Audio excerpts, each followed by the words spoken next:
Hello दोस्तों, स्वागत है आपका हमारे इस YouTube चैनल पे। दोस्तों, कहानी को शुरू करने से पहले एक जरूरी बात, अगर आपने चैनल को सब्सक्राइब नहीं किया है तो पहले आप जल्दी से चैनल को सब्सक्राइब कर दीजिए ताकि आपको हमारी आने वाली नई नई कहानियों की जो नोटिफिकेशन है वो आपको सबसे पहले मिलती रहे। तो चलिए दोस्तों, बढ़ते हैं हमारी आज की कहानी की तरफ। हमें उम्मीद है कि आपको हमारी ये कहानी जरूर पसंद आएगी। अनीता की नई नई शादी हुई। वो शहरी परिवेश में पली बड़ी मॉडर्न जमाने की लड़की थी।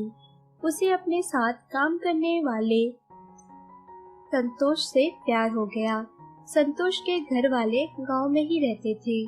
दोनों के घर वालों को कोई आपत्ति नहीं थी इस रिश्ते से, इसलिए शहर आकर बड़ी धूमधाम से दोनों की शादी कर दी गई। शादी के बाद संतोष के घर वाले गांव चले गए थे। छुट्टियां कम थी तो अनीता और संतोष हनीमून के लिए गोवा चले गए। वहां से 8 दिन में लौटे और फिर वापस ऑफिस जाने और अपनी दिनचर्या में दोनों लग गए। अब आईटी कंपनी का तो ऐसा ही है, दोनों व्यस्त रहते थे। छुट्टी वाले दिन दोनों फोन से ही घर में बात कर लेते। बीच में 1-2 बार संतोष ने अनीता को कहा भी, चलो थोड़े दिन गांव हो आते हैं, से मिल भी लेंगे। शादी के बाद हम एक बार भी वहां पर नहीं गए, पर अनीता कोई ना कोई बहाना बनाकर टाल जाती और मन ही मन वो सोचती कौन जाए उन देहाती लोगों के बीच। शादी को 8 महीने गुजर गए। ना तो संतोष के घर से कोई शहर आया और ना ही वो दोनों गांव गए। अगले महीने अनीता के देवर की शादी है। फोन कर संतोष की माँ ने कहा कि ज्यादा से ज्यादा छुट्टियां लेकर इस बार 15 दिनों के लिए तुम दोनों गांव आ जाना। अब मरता क्या करता। आखिरकार अनीता और संतोष ने छुट्टियों के लिए आवेदन पत्र दे दिया। दोनों की छुट्टियां मंजूर भी हो गई। 2 दिन बाद उन्हें गांव जाना है। लंच टाइम में अनीता अपने साथ काम करने वाली सुनीता के साथ बैठे गप्पे लड़ा रही थी। तभी सुनीता ने पूछा, तुम कैसे रहोगी उस देहाती गांव में? अनीता ने चिढ़ते हुए कहा, क्या करूं यार, अब देवर की शादी है तो जाना तो पड़ेगा ही, कोई बहाना भी नहीं बना सकती। सुनीता मानो आज अनीता को चिढ़ाने ही बैठी हो। और मैंने सुना तेरी एक देहाती जेठानी भी है। अनीता ने हंसते हुए कहा, हाँ है ना बेचारी, अबला नारी, गंवार कहीं की, मांग भरी लेगी पूरी, सर पर पल्लू रहता है हमेशा, पैरों में पायल, लाल चट नेल पॉलिश लगा लेती है और हाथ भर चूड़ियां। अब देवर की शादी है तो जाना तो पड़ेगा, कोई बहाना भी नहीं कर सकती। जेठानी पूरी देहाती है, मुझसे सिर्फ 5 साल बड़ी है, पर पूरी की पूरी बहन जी लगती है। उसे देख लगता है ज्यादा पढ़ी लिखी भी ना हो। और मेरी सासू माँ पता है मुझे लाली और संतोष को बबुआ कहकर बुलाती है। अब इतना अच्छा नाम है मेरा तो भी बड़ी हंसी आती है। मुझ पर क्या करूँ, झेल लूंगी। छुट्टियाँ तो 15 दिन की ली है, पर शादी होती ही कोई न कोई बहाना बनाकर मैं आ जाऊंगी। चल लंच टाइम खत्म हो गया, कहकर दोनों अपनी सीट पर आकर काम करने लगी। 2 दिन बाद संतोष और अनीता गांव पहुंच गए, पर शहर में आजाद चिड़िया की तरह उड़ने वाली अनीता को गांव का माहौल रास नहीं आ रहा था। जींस टॉप पहनने वालों को साड़ी पहन, ऊपर से ये गर्मी और जब मन हो तब बिजली चली जाना, इस पर सिर पर पल्लू ले घूमना पड़ रहा था। 3 दिन में ही वो उब गई थी। संतोष से चिढ़कर वो बोली, बस अब नहीं, शादी होती रहेगी, चलो कोई बहाना बनाकर वापस। संतोष ने कहा, धीरे बोलो अनीता, थोड़ा सा एडजस्ट कर लो, जैसे ही शादी हो जाएगी फिर हम चलेंगे, बस 4 दिन और ठहर जाओ। अनीता ने गंदा सा मुंह बनाया। सोचने लगी, बस जल्दी से शादी हो जाए तो जान छूटे यहाँ से। अनीता सोच खराब नहीं थी, बस वो घर गृहस्थी का काम करने वाली औरतों और उसके इस पहनावे को देख उन्हें गंवार समझती थी। घर रिश्तेदारों से भरा हुआ था और जिम्मेदारी घर की बहुओं और बेटियों पर ही थी। अनीता को रसोई के काम का कोई भी अनुभव नहीं था, क्योंकि मायके में माँ सब संभाल लेती और शादी के बाद से काम वाली लगा ली थी उसने। उसे सासू माँ कोई काम बता देती तो उसके पसीने छूट जाते, मगर उसकी जेठानी पल्लवी उससे उम्र में सिर्फ 5 साल ही बड़ी थी। हर काम में आगे, सारी जिम्मेदारियां हंसी खुशी अपने कंधों पर ले रखी। और मजाल है साड़ी का पल्लू काम करते वक्त जरा भी सरक जाए। सब लोग सारे काम के लिए पल्लवी पर ही निर्भर है। सबकी जुबान पर बस पल्लवी। अब बहू तो अनीता भी है, पर पल्लवी के आगे उसे कोई भी पूछता नहीं। ये बात अनीता धीरे धीरे समझ गई है। उसके मन में जलन की भावना आने लगी। बहू तो वो भी है, तो पल्लवी के लिए घर के लोगों के मन में इतना प्यार दुलार क्यों? संतोष ने एक बार अपनी भाभी से कहा, भाभी 1 कप कॉफी बना दोगी? अनीता भी वही रसोई में थी, सलाद काट रही थी। पल्लवी कॉफी बनाने में लग गई।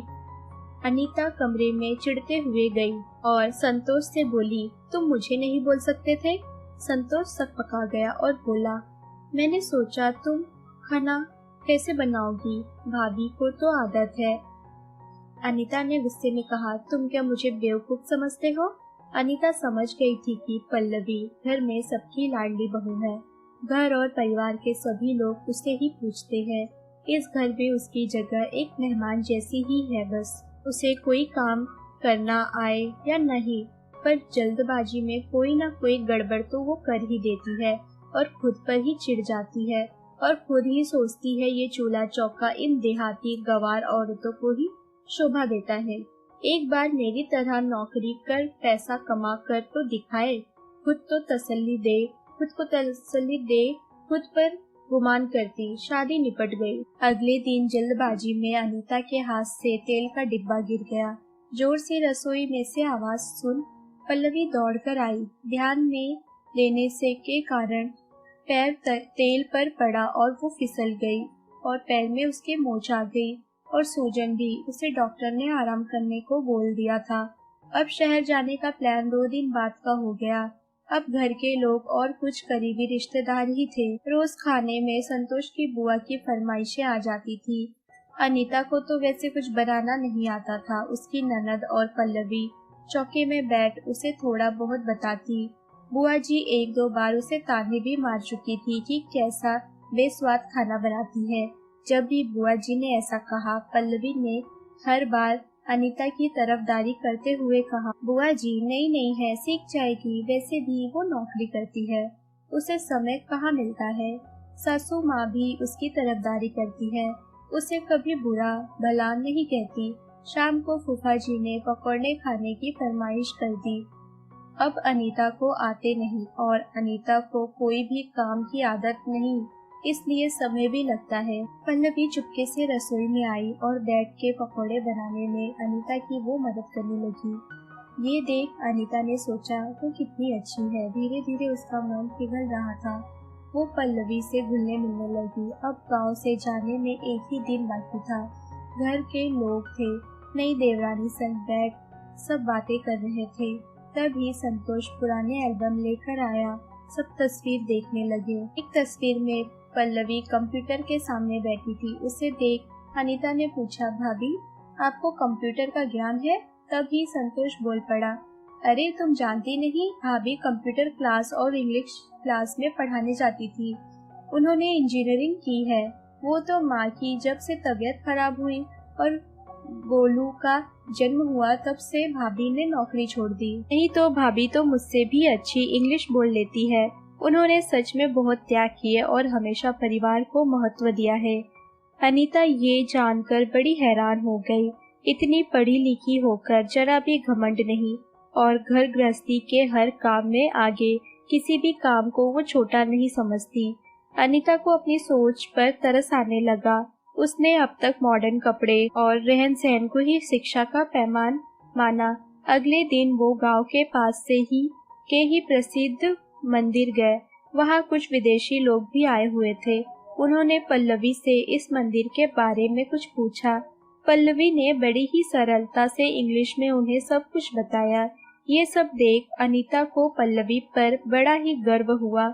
शाम को वापसी के लिए ट्रेन थी। घर आकर अनीता ने संतोष से कहा, क्या हम कुछ दिन और रुक सकते हैं?